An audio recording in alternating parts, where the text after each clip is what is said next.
So somebody asked me about King of the Streets recently, and if you don't know what King of the Streets is, it's essentially a street fighting organization. So the way these guys work is they get some pop-up fence and they find a parking lot or a rooftop or really just any area that they can get access to.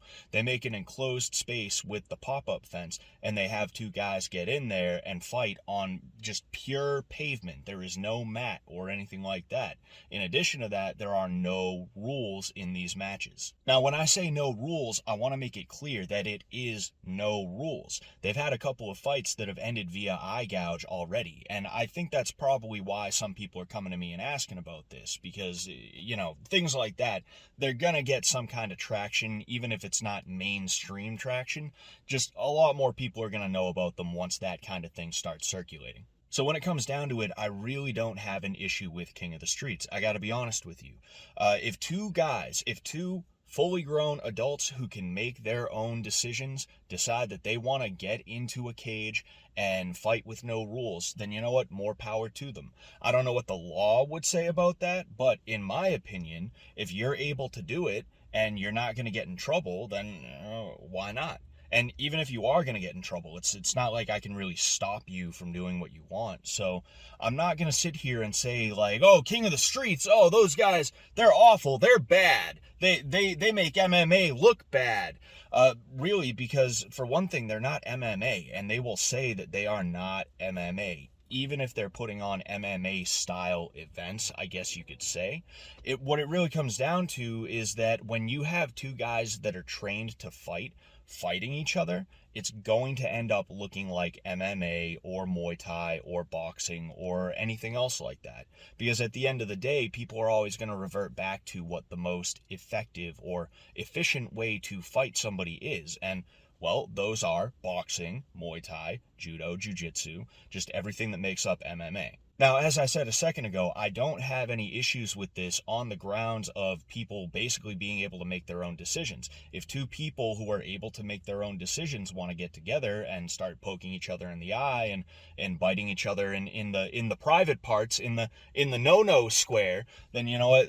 Hey, that's fine by me. Just keep it away from animals, keep it away from kids, and keep it away from people who just do not want to be around that sort of thing. And from what I've seen thus far, and I'll be honest with you, I haven't seen too much from King of the Streets. I've known about them for a while, but I'd never really paid too close attention to them.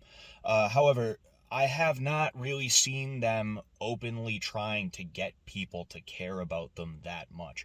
I don't see them running around trying to get people to watch. I don't see them running around trying to get people to compete or anything like that. Everybody that I've seen compete for them seems to have approached them and not the other way around. Now, with all this said, I will say that even though I don't have an issue with it, I don't really feel that I could actually support them in any active way. And I don't think that I can necessarily condone what is happening, or at least the rule set that these guys are fighting under. And the second I saw King of the Streets, I want to say close to a year ago, maybe, I was immediately thrown off by the fact that these guys are fighting on pavement. That is extremely, extremely dangerous. All it takes is for one guy to fall wrong, and all of a sudden everybody's being investigated for murder. Now, I will admit, part of the reason why I say I won't support them is because I really don't support many promotions in the first place. The only promotion that I regularly support is BKFC, and that's really more because they're so cheap that I ended up buying a subscription, and I just haven't gotten around to canceling it. And frankly, I probably won't cancel it because, like I said, it's that cheap, and I do enjoy BKFC. It is fun to watch from time to time. Now, with that said, the main issue that I have, and I did allude to this a second ago, but the main issue that I have is that I'm not really someone who wants to tune in to see that level of violence. It's something that I prefer to just not have to deal with, whether I'm watching it or whether I have to partake in it. And it's a situation where, yes, actually the most recent video that I put out was a video about street self-defense, specifically eye pokes. However, that is only for if you absolutely positively need it.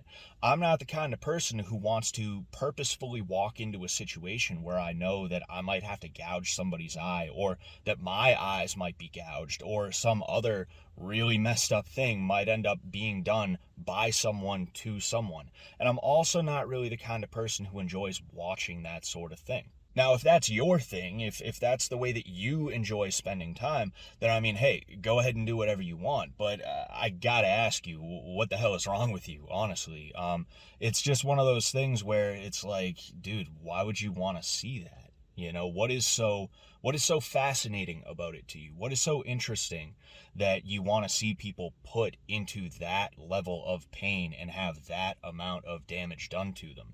You can't even really say that it's a competition thing, because you can get a very similar level of competitive energy out of two guys who are only allowed to punch and kick each other in the head. Really, when it comes down to it, it just does not seem worth it to me. These guys cannot be getting paid that much to be doing that stuff to each other. I would not believe it.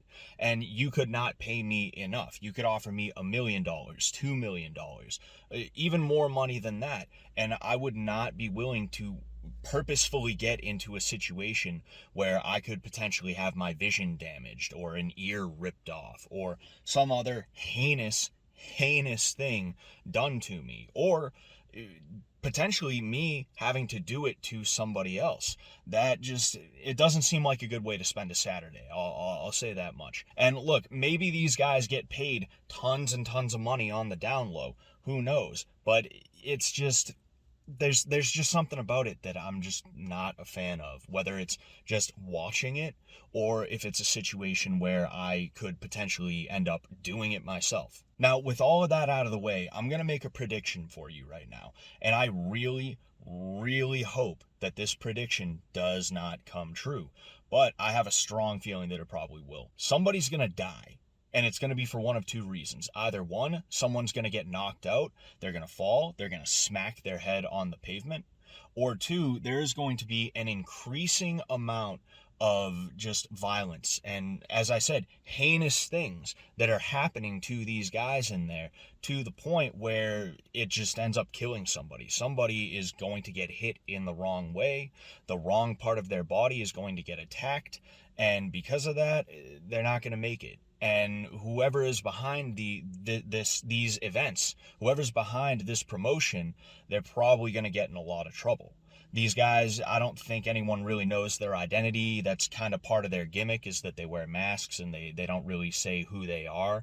I'm talking about the people who run it, you know, the staff of the events, I guess you could say. But if that does happen, then there's going to be a really big shit show as a result. And look, I'm not saying that King of the Streets should necessarily change anything. As I said, you do what you want, and if people keep doing it, then I mean, I guess it's working out.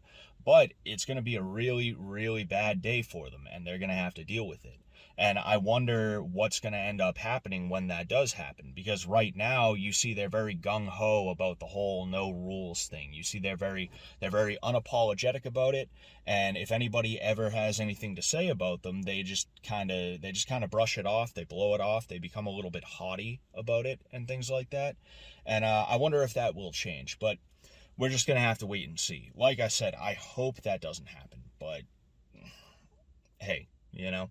So that's all I have for you today. I'm still working on a bunch of different kinds of videos that are going to be more than just me sitting in my car talking to you. I will be answering more questions as time goes on, though. I do have a few more that I've been asked by people. And if you have a question, feel free to hit me up on Instagram at Scott Sullivan MMA. Either that, you can leave your question in the comment section and I'll make a video about it. If you like this video, feel free to like it. Feel free to subscribe for more. Other than that, thank you very much for watching, and good luck out there.